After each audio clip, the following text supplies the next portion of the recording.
সম্মানিত মসজিদের মুসাল্লি, প্রশংসা আল্লাহর জন্য। শান্তি অবতীর্ণ হোক আল্লাহর রাসূলের উপর সাল্লাল্লাহু আলাইহি ওয়াসাল্লাম। আজ জুমার খুতবায় সংক্ষিপ্ত সময়ে বক্তব্যের বিষয় অজু করে 2 রাকাত সালাত, অথবা বিপদগ্রস্ত হলে অজু করে 2 রাকাত সালাত আদায় করে আল্লাহর নিকটে সাহায্য চাওয়া। মানুষ মাত্র দুনিয়াতে স্বাভাবিকভাবে সমস্যা আসতে পারে, আসাই স্বাভাবিক। এটা একটা চিরাচরিত নীতি, আগে থেকেই নবী রাসূল মুমিন পুরুষ নারীর প্রতি বিপদ এসেছে, এখনো আসছে, আসবে, এটাই স্বাভাবিক। এ ব্যাপারে আল্লাহ তাআলা বলেন, আস্তাঈনু বিস-সাবরি ওয়াস-সালাহ, তোমরা আল্লাহর নিকটে সাহায্য চাও সালাতের মাধ্যমে, ধৈর্যের মাধ্যমে। 2টা কথা আল্লাহ তাআলা পাশাপাশি উল্লেখ করেছেন। তার একটা বলেছেন সালাত আদায় করে সাহায্য চাইতে হবে, আর একটা বলেছেন ধৈর্যের পরিচয় দিয়ে সাহায্য চাইতে হবে। আমি বললাম আর তাৎক্ষণিক হয়ে গেল, এমনটা নাও হতে পারে। অবশ্যই আমি যেটা চাচ্ছি সেটা দেরিও হতে পারে। দেরি হয় স্বাভাবিক ব্যাপার। দেরি হওয়ারই লক্ষণ অনেক দেখা যায়। তার একটি হচ্ছে এই বুখারী মুসলিমের একটি ঘটনা। রাসূল সাল্লাল্লাহু আলাইহি সাল্লাম যখন সালাত আদায় করতেন, সিজদা করলে আবু জাহালের এটা খুব খারাপ লাগতো। তো আবু জাহাল বলেছিল, মোহাম্মদ যখন সিজদা করতে যাবে তখন তার মাথায় একটা উটের ভুঁড়ি চাপিয়ে দিতে হবে, এটা তোমরা কে করতে পারো? তো একজন বলল, আমি আছি, আমি সেটা পারবো। রাসূল সাল্লাল্লাহু আলাইহি সাল্লাম যখন সিজদায় গেলেন তখন সে লোকটি উটের ভুঁড়িটি নিয়ে এসে তার মাথার উপরে চাপিয়ে দিল। কেউ ফাতেমা রাদিয়াল্লাহু তাআলা আনহাকে বললেন, তোমার আব্বার অবস্থা এই। তিনি দৌড়িয়ে গেলেন, মাথার উপর থেকে উটের ভুঁড়িটি সরানোর পরে তাদেরকে গালি দেওয়ার ইচ্ছা পোষণ করলেন। রাসূল সাল্লাল্লাহু আলাইহি সাল্লাম সালাত শেষে তাদের জন্য বদদোয়া করলেন, আল্লাহ উতবা, শায়বা, ওয়ালিদ ইবনে মুগীরা এদের ধ্বংস করো। রাসূল সাল্লাল্লাহু আলাইহি সাল্লাম অপমান অবস্থায় তাদের জন্য বদদোয়া করে তার বদদোয়া কবুল হয়েছিল 12 বছর পরে বদরের যুদ্ধে। অপদস্থ হয়েছিলেন মক্কায়, আর বাস্তব ঘটনা ঘটেছিল, যারা অপদস্থ করেছিল তারা ধ্বংস হয়ে গেছিল বদরের যুদ্ধে বহুদিন পরে, প্রায় 12 বছর। পৃথিবীর সবচেয়ে শ্রেষ্ঠ দামি নবী মুহাম্মদ সাল্লাল্লাহু আলাইহি সাল্লাম, তার বিপদগ্রস্ত অবস্থায় দোয়াটি কবুল হতে দীর্ঘ সময় লাগে, তার প্রমাণ এটাই। তবে ধৈর্যের পরিচয় দিয়ে আল্লাহর নিকটে বিপদের কথাটি বলতে হবে। সবার জানা কথা, ইয়াকুব আলাইহিস সালামের অনেক ছেলে ছিল, তার একটি ছেলে ছিল ইউসুফ। ইউসুফকে তিনি বেশি ভালোবাসতেন বলে অন্য ছেলেরা মনে করত। এক পর্যায়ে অন্য ছেলেরা বলল, আপনি ইউসুফকে আমাদের সাথে পাঠিয়ে দেন, ও আমাদের সাথে থাকবে, আমাদের সাথে খেলাধুলা করবে, আমরা যেখানে কাপড় চোপড় রাখবো সেখানেও দেখাশোনা করবে। তখন ইয়াকুব আলাইহিস সালাম বললেন, আমার ভয় হয় ইউসুফকে বাঘে ধরে খেয়ে নিতে পারে। তখন তারা বলল, বলেন কি আপনি, আমরা একটি জামাত রয়েছি আর ইউসুফকে বাঘে ধরে খাবে, এটা কেমন হয়? শেষ পর্যন্ত ইয়াকুব আলাইহিস সালাম তাকে পাঠিয়ে দিলেন। যা ঘটার তাই ঘটল। তারা ইউসুফ আলাইহিস সালামকে ইদারায় ফেলে দিয়ে ইউসুফ আলাইহিস সালামের গায়ের জামাটিতে কোনো পশু প্রাণী জবে করে তার গায়ের রক্ত লাগিয়ে দিল। তারপরে বিকালে সন্ধ্যার সময় এসে সবাই বলছে, আব্বা দেখেন, আমরা তো কাপড় চোপড় রেখে তাকে পাহারা দিতে দিয়ে খেলাধুলা করছিলাম, তাকে বাঘে ধরে খেয়ে নিয়েছে। আপনি তো আমাদের কথা বিশ্বাস করবেন না, এ দেখেন জামাতে গায়ে জামাতে রক্ত লেগে আছে। আপনি তো আমাদের বিশ্বাস করবেন না, কিন্তু এ দেখেন জামাতে রক্ত ছিল ঠিক, তবে জামা কোনো জায়গায় ছিঁড়ে ছোটা ছিল না। তাতে তার সন্দেহ হয়েছিল এটা হয় কি করে, বাঘে যদি জামা খাই, বাঘে যদি ছেলেকে ধরে খাই, তাহলে জামা কোনো জায়গায় ছিঁড়ে ছুটে যাবে, এটাই স্বাভাবিক। তখন তিনি বললেন যে তোমরা কথা বানিয়ে নিয়েছ, এই মুহূর্তে আমি ধৈর্য ধারণ করি। তাই তিনি ধৈর্যের পরিচয় দিয়ে প্রার্থনা করতে লাগলেন আল্লাহর কাছে, আল্লাহ আমি বিপদগ্রস্ত, আমি ধৈর্য ধারণ করছি, তুমি ইসবকে ফিরিয়ে দাও। দিনরাত তিনি প্রার্থনা করতে লাগলেন। দিন যায় রাত্রি যায়, ইসবকে ইদারা থেকে বের করে তারা বিক্রি করলো। ইসবের ভাইরাই প্রথমত বিক্রি করলো, তারপরে যারা কিনে নিয়ে গেল তারা মিশরের এক পর্যায়ে এক এলাকায় বাদশার নিকট বিক্রি করলো। বাদশাহ ইসবকে কিনে নিয়ে বাড়িতে থাকতে দিলেন। তার স্ত্রী জুলাইখাকে বললেন, এইটা খুব ভালো ছেলে, আমরা একে ছেলে হিসেবে গ্রহণ করে নেব, আমাদের কোনো ছেলে নেই, একে তুমি লালন পালন করো। ইসব সেই বাড়িতে লালন পালন হতে লাগলেন। ইসব এক পর্যায়ে বড় হয়ে গেল। জুলাইখা তার সাথে অন্যায় করতে চাইল। অন্যায়ের শেষ পর্যায়ে ইসুফ আলাইহিসসালাম ঘর থেকে আগে আগে বের হয়ে পালাতে লাগলেন। পিছন থেকে জুলাইখা তাকে ধরে ফেললো জামা, জোর করে তিনি বের হয়ে গেলেন, জামা তার হাতে ছিঁড়ে থেকে গেল। আগে আগে বের হলেন ইসুফ আলাইহিসসালাম, পিছনে পিছনে বের হলো জুলাইখা। সেখানেই ছিল জুলাইখার স্বামী। দৃশ্য ভয়াবহ। জুলাইখা বলল, যাকে আপনি বাড়িতে রেখেছেন খানা পানি দেওয়ার জন্য, লালন পালনের জন্য, সে আপনার স্ত্রীর সাথে অন্যায় করতে চায়, তার কি শাস্তি হতে পারে? আপনি দেশের বাদশা, কি শাস্তি করবেন বা দিবেনই কি? আমি শাস্তি ঘোষণা করছি, হয় তাকে যথাযথ পিটন দিতে হবে, নইলে তাকে জেলখানায় বন্দি করতে হবে। জেল হয়ে গেল ইসুফ আলাইহিসসালামের প্রায় 12 বছর। 12 বছর পরে সরকারের পক্ষ থেকে তাকে জেল থেকে বের করার জন্য একটা লোক আসলো। তবু সেটা স্বপ্নের ঘটনাই। একটি লোক এসে বলল, আপনাকে দেশের সরকার ডেকে পাঠিয়েছে। তো ইসুফ আলাইহিসসালাম চিৎকার দিয়ে বললেন, বলো কি? বাদশাকে গিয়ে বলো, জুলাইখাকে জাতির সামনে বলতে হবে আমি অন্যায় করেছি, ইসব অন্যায় করেনি। যতদিন পর্যন্ত জুলাইখা জাতির সামনে ঘোষণা না দিয়েছে অন্যায় আমি করেছি, ইসব অন্যায় করেনি, ততদিন পর্যন্ত আমি ইসব জেলখানা থেকে বের হব না। এই কথা তাকে খোলা মাঠে ঘোষণা দিতে হবে। ফিরে এসে ইসবের এই অহংকারজনক বক্তব্য জানিয়ে দেওয়া হলো বাদশাকে। বাদশাহ জুলাইখাকে বলল, ঘটনা এই। জুলাইখা জাতির সামনে বলল, হ্যাঁ ইসব ঠিক বলেছে, আমি অন্যায় করেছিলাম, ইসব অন্যায় করেনি। আমি অন্যায়ের জন্য সব দরজা বন্ধ করেছিলাম। ইসবকে বলেছিলাম, ইসব তুমি অন্যায় লিপ্ত হও। ইসব বলেছিল, মাআযাল্লাহ, আমি আল্লাহর কাছে আশ্রয় চাই। বলো কি তুমি? আহসানা মাসায়া রব্বি, আমার প্রতিপালক আমাকে ভালো জায়গা থাকতে দিয়েছেন, ভালো খেতে দিয়েছেন। তোমার সাথে অন্যায় করে আমি মালিকের সাথে খিয়ানত করতে পারি না। যারা অন্যায় করে তারা জালেম, সে বিপদগ্রস্ত হবে। সেই কথা ইসব বলেছিল।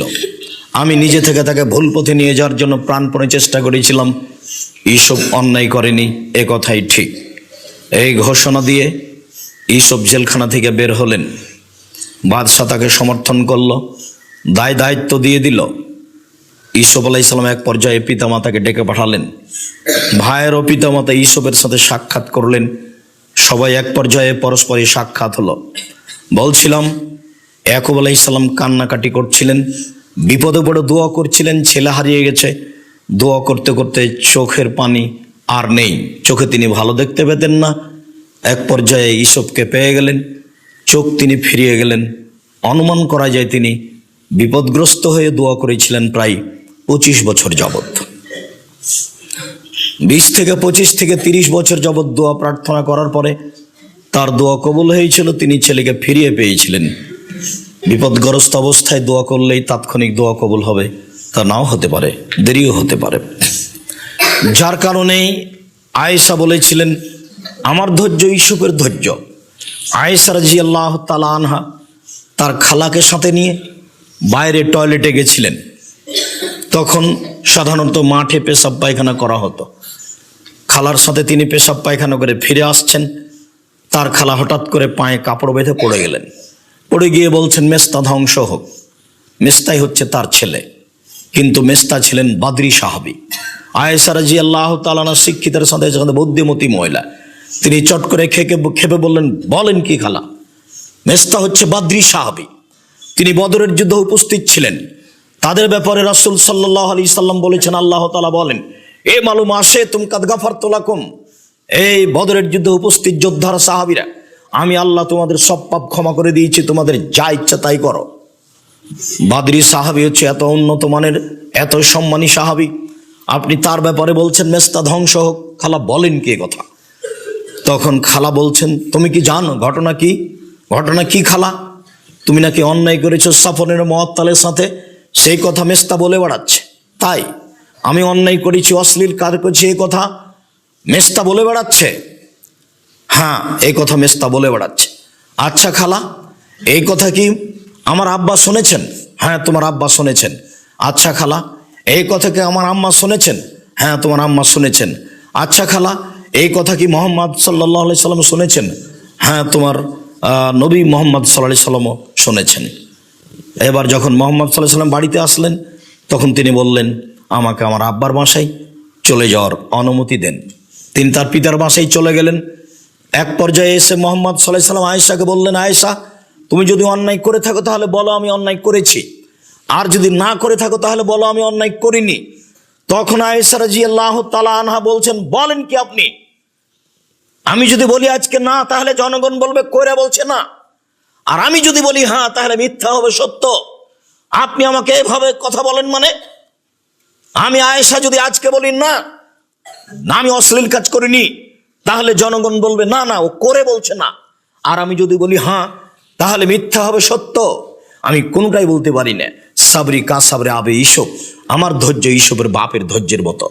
ছেলে হারিয়ে গিয়ে ঈসবের বাপ যদি 25-30 বছর যাবৎ ধৈর্য ধারণ করতে পারেন, তাহলে আমি এই বিপদগ্রস্ত অবস্থায় ধৈর্য ধারণ করতে পারি না। দেখছি আমি ধৈর্য ধারণ করি, উপর থেকে কি ফয়সালা আসে। 29 দিন পরে ফয়সালা আসলো, আয়েশা অশ্লীল কাজে লিপ্ত হননি, মেস্তা মিথ্যা কথা বলেছে। সাফন যারা মুনাফেক তারা সমাজে মিথ্যা কথা বলছে। সম্মানিত মসজিদের মুসল্লি, মানুষ বিপদগ্রস্ত হবে, এ কথাই স্বাভাবিক। ধৈর্যের পরিচয় দিয়ে আল্লাহর কাছে সাহায্য চাইতে হবে, এ কথা আল্লাহ তাআলা বলেন, ওয়াস্তাঈনু বিস-সাবরি ওয়াস-সালাহ। পৃথিবীর মানুষ, তোমরা আল্লাহর কাছে সাহায্য চাও আর ধৈর্যের পরিচয় দিয়ে এবং সালাতের মাধ্যমে। আল্লাহ তাআলা বলেন, ইয়া আইয়ুহাল্লাযীনা আমানু ইসতাঈনু বিস-সাবরি ওয়াস-সালাহ। হে পৃথিবীর মানুষ, তোমরা সালাতের মাধ্যমে ধৈর্য সহকারে আল্লাহর কাছে সাহায্য চাও। ইন্নাল্লাহা মা'আস-সাবিরিন, নিশ্চয় আল্লাহ তাআলা যারা ধৈর্য ধারণ করে তাদের সাথেই থাকেন। আল্লাহ তাআলা ধৈর্যশীলদের সাথে রয়েছে, যার কারণে আল্লাহ তাআলা আমাদের নবীকে বলেন, ফাসবির সাবরান জামিলা। মুহাম্মদ সাল্লাল্লাহু আলাইহি সাল্লাম, আপনি সুন্দর ধৈর্য ধারণ করুন। ধৈর্য ধারণ করার সময় কিছু বলে নিয়ে কিছু করে নিয়ে ধৈর্য ধারণ করবেন, তার নাম ধৈর্য নয়। সুন্দর ধৈর্য ধারণ করুন। আল্লাহ তাআলা বলেন, অসবির আলা মা ইয়াকুলুন, ওরা যা বলে তার উপরে আপনি ধৈর্য ধারণ করুন। ওরা অনেক কথা বলে, সেসব কথার উপরে আপনি ধৈর্যের পরিচয় দিবেন। তারা বলে মুহাম্মদ জাদুগার, তারা বলে মুহাম্মদ যা রাতে তৈরি করেছে তা জাদু, তারা বলে মুহাম্মদ গণক, মুহাম্মদ যা মুখে কোরআন মাজিদ বলে তা গণকই। তারা বলে মুহাম্মদ কবি, যা বলে কোরআন মাজিদ তা হচ্ছে কবিতা। তারা বলে মুহাম্মদ পাগল হয়েছে।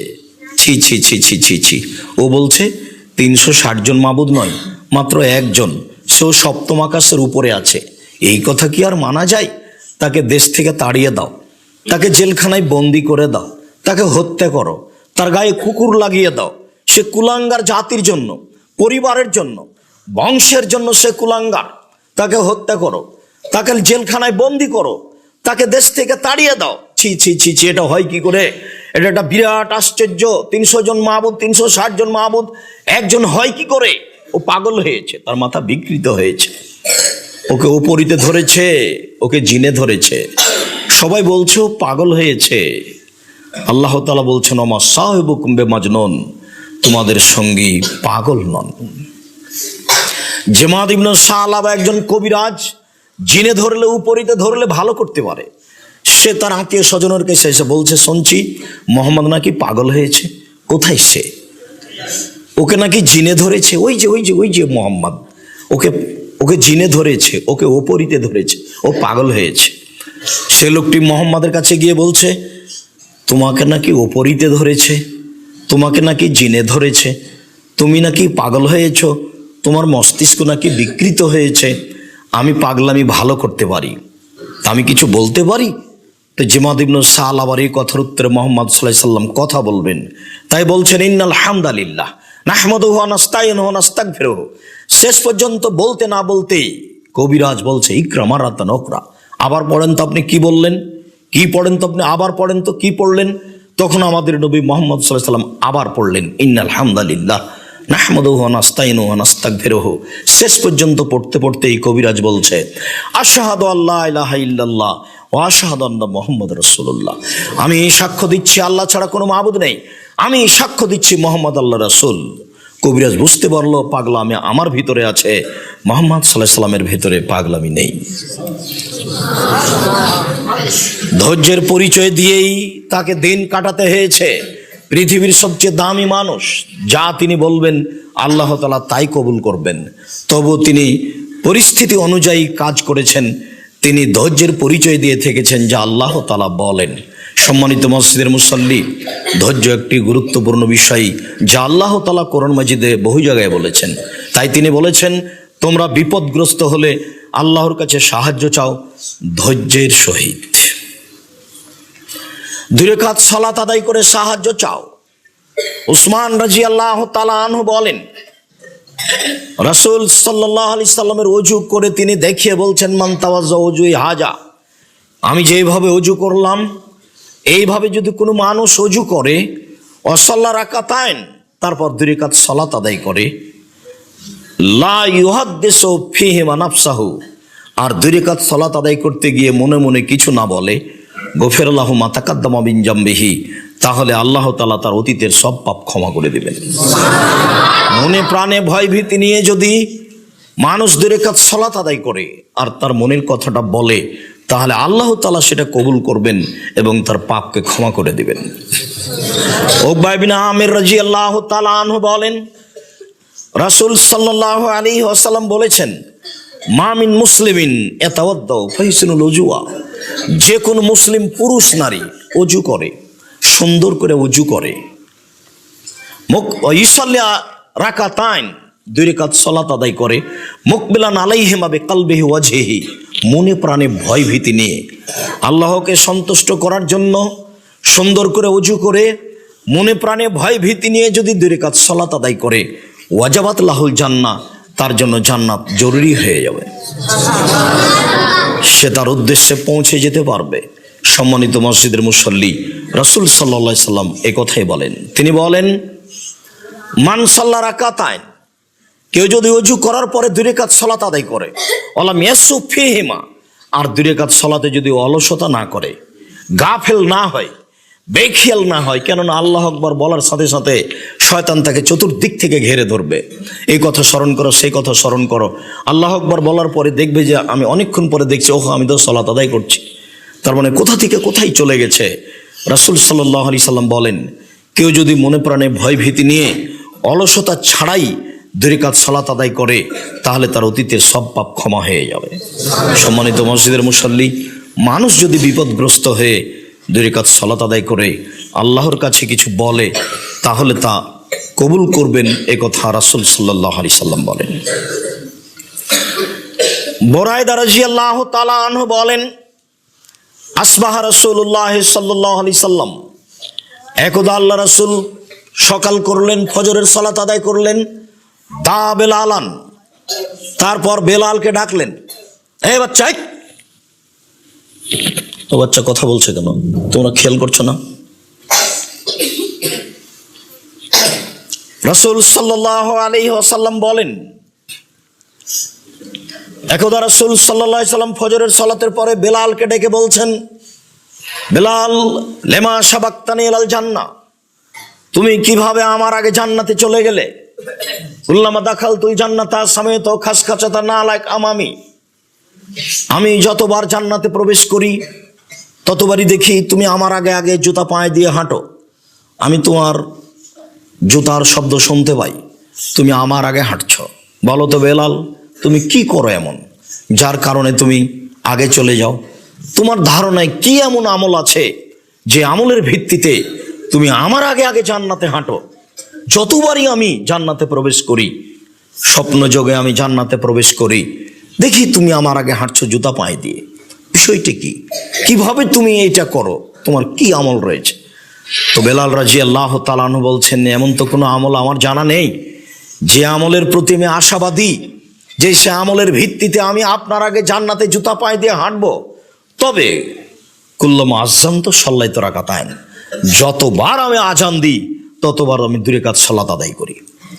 আজান দিলে আমি 2 রাকাত সালাত আদায় করি। ওমা আসাবানি হাদাসন কাত্ত, আর যখনই আমার অজু ভেঙে যায় তাওয়াজ্জাত, তখনই আমি অজু করি আর মনে করি আন্না লিল্লাহি আলাইয়া রাকাতাইন, নিশ্চয় আল্লাহর পক্ষ থেকে আমার উপরে 2 রাকাত সালাত আদায় করার হক রয়েছে। আমি অজু করলেই 2 রাকাত সালাত আদায় করি। এই দুটো আমল আমি করি নীতিগতভাবে। তখন রাসূল সাল্লাল্লাহু আলাইহি ওয়াসাল্লাম বলছেন, বেহমা বেলাল, এই কারণে তুমি আমার আগে আগে জান্নাতে জুতা পায়ে দিয়ে হাঁটো। আমি বুঝেছি বেলাল, তুমি এই কারণে, এই দুইটার কারণেই তুমি আমার আগে আগে জান্নাতে জুতা পায়ে দিয়ে হাঁটো। সম্মানিত মসজিদের মুসল্লি, রাসূল সাল্লাল্লাহু আলাইহি সাল্লাম তাকে বলছেন, তোমার কারণটা আমি বুঝে গেছি, 2 রাকাত সালাত আদায় করো। এই সময়ে আজান দিলেই 2 রাকাত সালাত আদায় করো, অজু করলেই 2 রাকাত সালাত আদায় করো।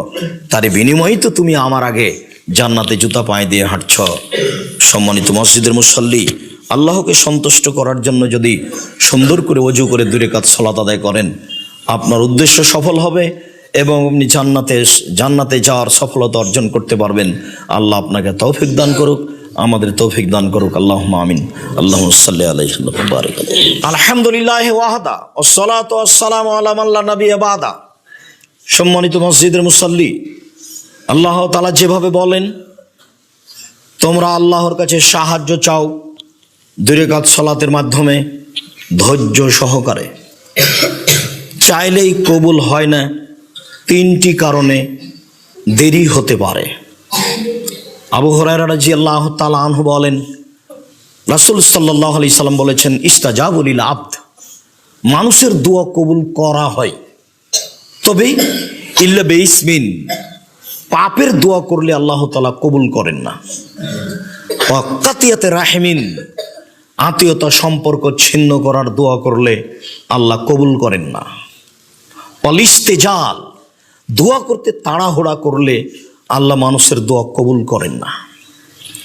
সাহাবীগণ বলছেন, আগের 2টি কথা বুঝেছি, পাপের জন্য দোয়া করলে দোয়া কবুল হয় না, এটা বুঝেছি। আর সম্পর্ক ছিন্ন করার জন্য, আত্মীয়তা ছিন্ন করার জন্য দোয়া করলে দোয়া কবুল হয় না, এটাও বুঝেছি। কিন্তু আমার ইস্তেজাল, তাড়াহুড়া করলে দোয়া কবুল হয় না, এইটা কি? এটা তো বুঝতে পারলাম না, তাড়াহুড়া কি জিনিস? তখন রাসূল সাল্লাল্লাহু আলাইহি সাল্লাম বলছেন, তাড়াহুড়া বুঝতে পারলে না? একুলো মানুষে বলে কাদ্দাউতু ফালা মারা ইস্তাজাবালি ফায়াস্তাজিরু ফালিয়াদু দুআ, বলে দোয়া করেছি কই দোয়া কবুল হয় না, তারপরে অলস হয়ে যায়, তারপরে দোয়া ছেড়ে দেয়। এই দোয়া আল্লাহর দরবারে কবুল হবে না। বলে দোয়া করেছি, কত দোয়া করলাম কিন্তু কবুল হয় না। ইয়াকুব আলাইহিস সালাম একজন নবী হয়ে 25 বছর যাবত দোয়া করার পরে ফল দেখলেন। মুহাম্মদ সাল্লাল্লাহু আলাইহি সাল্লাম একজন সবচেয়ে দামি মানুষ হওয়ার পরেও দোয়া করার 12 বছর পরে ফল দেখলেন। রাসূল সাল্লাল্লাহু আলাইহি সাল্লাম বলছেন যে মানুষের দোয়া কবুল হয় কিন্তু 3টি কারণে হয় না। তার একটি হচ্ছে তাড়াহুড়া করলে দোয়া কবুল হয় না। আমাদের দোয়ার বিষয়ে তাড়াহুড়ার কিছু নেই। তাড়াহুড়া করলে দোয়ায় সফলতা হতে পারবো না, সফলতা অর্জন করতে পারবো না। 2 রাকাত সালাত আদায় করে আল্লাহর নিকটে সাহায্য চেয়ে বিপদে পড়ে দোয়া করতে হবে, তাহলে দোয়া কবুল হবে। আবু হুরায়রা রাদিয়াল্লাহু তাআলা আনহু বলেন, হাজারা ইব্রাহিম মা সারা, ইব্রাহিম আলাইহিস সালাম তার স্ত্রী সারাকে নিয়ে একদা সফর করলেন। ফা দাখালা কারিয়াতান ফিহা জাব্বারুন মিনাল জাবাবেরা, ইব্রাহিম আলাইহিস সালাম তার স্ত্রী সারাকে নিয়ে সফরে চলতে চলতে এক গ্রামে প্রবেশ করলেন। সেই গ্রামে ছিল স্বৈরাচারী শাসক। শাসককে বলা হলো, দাখারে ইব্রাহিম মাহু ইমরাহে আহসানুন নিসা মিনাল আরব। একজন মহিলা, একজন লোক, তার নাম ইব্রাহিম, এই এলাকায় প্রবেশ করেছে। তার সাথে একজন মহিলা রয়েছে, সে আরব ভূখণ্ডে সবচেয়ে সুন্দরী। ফাকিল আল্লাহ, তাকে বলা হলো যে তুমি তোমার স্ত্রী নিয়ে এখানে আসো। ইব্রাহিম আলাইসাল্লাম কাছে এই সংবাদ পৌঁছলেই ইব্রাহিম আলাইসাল্লামকে জিজ্ঞাসা করা হলো, তাকে ডাকার পরে, মানে হে আল্লাতি মাক, আপনার সাথে যে মহিলাটি রয়েছে সে মহিলা কে? তখন ইব্রাহিম আলাইসাল্লাম বললেন, হে উখতি, সে আমার বোন। সে এলাকায় স্বামী স্ত্রী পার হওয়ার কোনো পথ ছিল না, তবে ভাই বোন হয়ে সহজে পার হওয়া যায়। তিনি এই কৌশল অবলম্বন করে তিনি বললেন, এটা আমার বোন। তারপর তিনি তার স্ত্রীর কাছে ফিরে গিয়ে বলছেন, লা তুকাজ্জিবি বিহাদিসি, সারা, তুমি আমার কথায় আমাকে মিথ্যুক প্রমাণ করো না। কাদ আখবরত, আমি তাদের বলে দিয়েছি যে আন্নাকে উখতি, তুমি আমার বোন। এখন যদি তুমি বলো যে ইব্রাহিম আমার স্বামী, তাহলে কিন্তু আমি মিথ্যুক হয়ে যাব। সারা, তুমি মনে রেখো, আমি আর তুমি ছাড়াই মাটির ওপরে কোনো মুসলমান নেই, কোনো মোমেন পুরুষ নারী নেই। এই হিসাবে আমরা দুইজন ভাই বোন বটে, কাজেই তুমি আমাকে মিথ্যুক প্রমাণ করো না। এরপরে ইব্রাহিম আলাইসাল্লাম যে কৌশল অবলম্বন করলেন তা রক্ষা হলো না। শেষ পর্যন্ত তার স্ত্রীকে ডেকে পাঠানো হলো স্বৈরাচারী শাসকের কাছে। তিনি বললেন, ঠিক আছে যাও। এই কথা বলে তিনি সলাৎ শুরু করলেন। বিপদে পড়ে ইব্রাহিম আলাইসাল্লাম সলাৎ শুরু করলেন, কিভাবে তার স্ত্রীকে রক্ষা করা যায়। তিনি সলাৎ আরম্ভ করলেন। ওইদিকে প্রবেশ করলেন তার স্ত্রী স্বৈরাচারী শাসকের ঘরে। ঘরে প্রবেশ করতেই শাসক দাঁড়ালো, তার গায়ে হাত লাগাবে। তখন সারা বলছেন, থামেন, আগে অজু হবে, 2 রাকাত সলাত হবে, তারপরে কোনো কথা। তিনি অজু করলেন, 2 রাকাত সলাত আদায় করলেন। তুলেকার সলাত আদায় করে বলছেন তিনি আল্লাহকে, আল্লাহুম্মা ইন কুনতা তাআলাম, হে আল্লাহ, তুমি যদি জেনে থাকো, ইন্নী আমানতু বিকা ওয়া রাসূলিকা, আমি তোমাকে বিশ্বাস করি, আমি তোমার রাসূলকে বিশ্বাস করি, আমি তোমাকে আল্লাহ এক অদ্বিতীয় বলে মেনে নিয়েছি। 2, আমি ইব্রাহিম আমার স্বামী, এ কথা বলছি না, আমি বলছি ইব্রাহিম নবী, আমি ইব্রাহিমকে নবী বলে মেনে নিয়েছি। হে আমার প্রতিপালক, যদি আমার এই কথা তোমরা ঠিক হয়, তারপরের কথা, ওমা আহসানতু ফারজি ইল্লা জাওজি, আমার লজ্জাস্থানকে আমার স্বামী ছাড়া জীবনে পৃথিবীর কোনো মানুষকে ব্যবহার করতে দিনি। এই কথা যদি আমার সত্য হয়ে থাকে, ফালা তুসাল্লে তালায়াল কাফেরা, তাহলে এই কাফেরকে তুমি আমার উপরে জয় করো না। কথা 3টে যদি ঠিক হয়ে থাকে, তাহলে নির্জনে কাফের যেন আমার গায়ে হাত লাগাতে পারে না। কথা শেষই হয়নি, ফাগুত্তা, সে অজ্ঞান হয়ে মাটিতে পড়ে লাগলো। মাটি সে পড়ে গেল, আর আকা যাবে রিজলেহি, তার পা দিয়ে সে মাটির উপরে আঘাত করতে লাগলো। সারা ভাবলেন, এ যদি এখন মারা যায়, তাহলে দেশবাসী বলবে আমরা স্বামী স্ত্রী তাকে হত্যা করেছি, তখন আমরা আটকা পড়ে যাব। তখন তিনি আল্লাহকে বললেন, আল্লাহ, তুমি একে মেরে ফেলো না। আবার স্বৈরাচারী শাসকও বলল সারাকে, সারা, তুমি আল্লাহর কাছে দোয়া করো, আমি যদি এই বিপদ থেকে বেঁচে যাই, তাহলে আমি তোমার সাথে অন্যায় করব না। সারা তার প্রতিপালকের কাছে প্রার্থনা করলেন, সে ভালো হয়ে গেল। ভালো হয়ে যাওয়ার পরেও সে আবার অন্যায় করার ইচ্ছা পোষণ করলো। আবারও সারা এ কথাই বললেন, আমি যদি তোমাকে বিশ্বাস করে থাকি, তোমার নবী ইব্রাহিমকে যদি আমি নবী বলে মেনে নিয়ে থাকি, আমার জীবনে যদি আমার লজ্জা স্থানকে আমার স্বামী ছাড়া আমার জীবনে কাউকে ব্যবহার করতে না দিয়ে থাকি, আমার এই কথা যদি সত্য হয়ে থাকে, ফালা তুসাল্লে তালায়াল কাফেরা, তাহলে এই কাফেরকে তুমি আমার নির্জনে এই ঘরে আমার উপরে জয় করবে না। কথা বলা শেষই হলো না, সে অজ্ঞান হয়ে পড়ে গেল, পা মাটির ওপরে মারতে লাগলো। সারা ভাবলেন, এ যদি মারা যায়, তাহলে আমরা এখানে স্বামী স্ত্রী আটকা পড়ব, সরকার আমাদেরকে হত্যা করার দায়ে আটকে দিবে। আবার সেও বলল, তুমি আল্লাহর কাছে প্রার্থনা করো, আমি যদি এই বিপদ থেকে বেঁচে যাই, তাহলে তোমার সাথে অন্যায় করব না। সারা আবার আল্লাহর দরবারে প্রার্থনা করলেন, সে বিপদ থেকে বেঁচে গেল। এরপরেও সে অন্যায় করার চেষ্টা করলো তৃতীয়বারে সে বিপদগ্রস্ত হলো। যখন তৃতীয়বার বিপদগ্রস্ত হলো, তখন বলছে, এই তোমরা কে আছো? আরসাল তুমি লাইয়া শয়তান, তোমরা আমার কাছে শয়তানকে পাঠিয়েছ, এ তো শয়তান। স্বৈরাচারী শাসক বলল, সারা হলো শয়তান, আপনি যার জন্য উপকার করবেন সে আপনার ক্ষতি করবে, এ কথাই ঠিক। জীবনে যদি উপকার করেন মানুষের, তাহলে আপনাকে বুঝতে হবে এমন একদিন আসবে যেদিন আমি এর মাধ্যমে ক্ষতিগ্রস্ত হব। এটা স্বাভাবিক ব্যাপার। বুখারী মুসলিমের হাদিস। সারা তিনবার তাকে দোয়া করে বিপদ থেকে উদ্ধার করলো। এর পরেও স্বৈরাচারী শাসক বলছে, এই তোমরা কে আছো? তোমরা তো শয়তান পাঠিয়েছো, এ তো শয়তান। এর জেউহা, তোমরা একে পাঠিয়ে দাও ইব্রাহিমের কাছে এবং তার কাছে একটা খাদেম দিয়ে দাও যার নাম হাজেরা। সারা খাদেম, মেয়ে খাদেমা হাজারাকে নিয়ে ইব্রাহিম আলাইহিস সালামের কাছে উপস্থিত হলেন। ইব্রাহিম আলাইহিস সালামকে বললেন, আল্লাহ তার উদ্দেশ্যকে ধ্বংস করেছে, সে আমাদের একটা কাজের জন্য খাদেমা দিয়েছে, তার নাম হাজেরা। ইব্রাহিম আলাইহিস সালাম বিপদ থেকে বেঁচে চলে গেলেন স্বদেশে। 2 রাকাত সালাতের মাধ্যমে, ধৈর্যের মাধ্যমে বিপদ থেকে বাঁচলেন। সম্মানিত মসজিদের মুসল্লি, বিপদগ্রস্ত হলে 2 রাকাত সালাত আদায় করে আল্লাহর কাছে সাহায্য চাইলে আল্লাহ সাহায্য করবেন, এ কথাই ঠিক। আবু হুরায়রা রাদিয়াল্লাহু তাআলা আনহু বলেন, রাসূল সাল্লাল্লাহু আলাইহি সাল্লাম বলেছেন, লাম ইয়াতাকাল্লাম ফিল মাহাদি ইল্লা সালাসা, পৃথিবীতে মাত্র 3 জন শিশু সন্তান মায়ের কোলে কথা বলেছে। 3 জন। তার মধ্যে একজন হচ্ছেন ঈসা আলাইহিস সালাম, মায়ের কোলে যখন দুধ খান তখনই কথা বলেন। তার একজন হচ্ছে এক মহিলা, তার বাচ্চাকে দুধ খাওয়াচ্ছিল, তখন একটা লোক ঘোড়ায় চড়ে চলে গেল। মহিলা বলল যে, আল্লাহ তুমি আমার এই বাচ্চাটাকে ওই লোকের মতো করিও, লোকটা কত দামি সম্মানী ঘোড়ায় চড়ে যাচ্ছে। তো বাচ্চা দুধ ছেড়ে দিয়ে বলছে, না, আমাকে যেন আল্লাহ তার মতো না করে। তারপর একটু পরে একটা মেয়ে চলে যাচ্ছে ওখান থেকে, ওই রাস্তা দিয়ে। তখন মহিলা বলছে, আল্লাহ তুমি আমার বাচ্চাটাকে মহিলার মতো করো না। তখন বাচ্চা দুধ ছেড়ে দিয়ে বলছে, না, আল্লাহ তুমি আমাকে এই মহিলার মতোই করো। লোকটা ছিল স্বৈরাচারী, দুধের বাচ্চা অবগত হয়েছিল, যার কারণে না করলো আমি লোকের মতো হতে চাই না।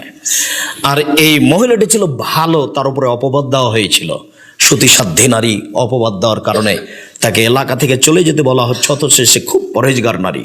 তাই বাচ্চা বলেছিল, না, আমি এর মতো পরহেজগার হতে চাই। হাদিসটি বুখারী মুসলিম। তার একটি ঘটনা হলো জোরাইজ। 3 জন মায়ের কোলে দুধ খাওয়া অবস্থায় কথা বলেছিল, তার একটি জোরাইজের ঘটনা।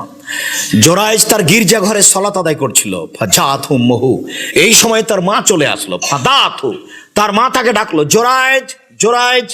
তখন সে মনে মনে ভাবতে লাগলো, উসাল্লি উজিবহা, আমি কি আসলে মায়ের ডাকে সাড়া দিব, না আমি সালাত আদায় করব? আমি কি আসলে মায়ের ডাকে সাড়া দিব, না সালাত আদায় করব? এইভাবে ভাবতে ভাবে একটু দেরি হয়ে গেছে।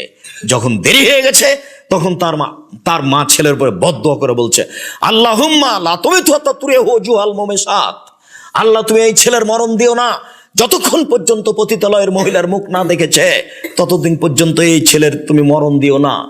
মায়ের দোয়া হাতে হাতে কবুল হয়ে গেল। হঠাৎ একজন মহিলা এসে উপস্থিত হলো, তাকে জেনার প্রস্তাব দিল। ফাবা, জোরাইজ নাকচ করলো, ছি ছি ছি ছি ছি, কি কথা। ফা তাতির রাইয়ে, মহিলা একটা রাখালের কাছে আসলো। ফাম কানাথু, তাকে জোর করে চেপে ধরলো, তার সাথে অশ্লীল কাজ করলো। ফাবালাদাত গোলামান, এতে একটা সন্তান জন্ম নিল। মহিলা বলল, হাজামিন জোরাইজ, এই সন্তান হচ্ছে জোরাইজের পক্ষ থেকে। যখন জনগণ এই কথা শুনলো, না বুঝে ফাতাহু, জনগণ তার কাছে আসলো। ফাক কাসসারুহ, এসে জনগণ তার গির্জাঘরকে ভেঙে একবারে চৌচির করে দিল। ওয়ানজালুহ, তারা তাকে টেনে ঘর থেকে নামিয়ে দিল রাস্তায়। ওয়াসাব্বুহ, তারা তাকে অকথ্য ভাষায় গালি দিল। যার যেটা মনে লাগলো না বুঝে সে কাজ করে ফেললো। ফাকামা, জোরাইজ দাঁড়ালো। তাওয়াদ্দা, অজু করলো। ওয়াসাল্লা রাকাতাইন, 2 রাকাত সালাত আদায় করলো। এরপরে জোরাইজ ওই বাচ্চার কাছে আসলো, দুধের বাচ্চার কাছে এসে জোরাইজ বলছে, জোরাইজ মানাবুকা, তোমার বাপকে। জোরাইজের ওই কথার উত্তরে দুধের বাচ্চা বলছে, আবিয়ার রাই, আমার বাপ রাখাল, ছাগল চড়াই যে রাখাল, সে হচ্ছে আমার পিতা। হাদিস বুখারী মুসলিম। সম্মানিত মসজিদের মুসল্লি, দুধের বাচ্চা কথা বলে। আরো যেটা বলতে চাচ্ছি সেটা হচ্ছে, এই বিপদগ্রস্ত হলে সুন্দর করে ওযু করে 2 রাকাত সালাত আদায় করলে আল্লাহ আপনাকে বিপদ থেকে রক্ষা করবেন। সম্মানিত মসজিদের মুসল্লি, আমরা খুতবার শেষ অংশে এসে আপনাকে যে গুরুত্বপূর্ণ বিষয়টি পেশ করছিলাম, গুরুত্বপূর্ণ বিষয়টি পেশ করার পরে আপনাকে বলতে চাচ্ছি এই যে প্রত্যেকটা মানুষ সামাজিক জীবনে কোনো সময় না কোনো সময় বিপদগ্রস্ত হতেও পারে।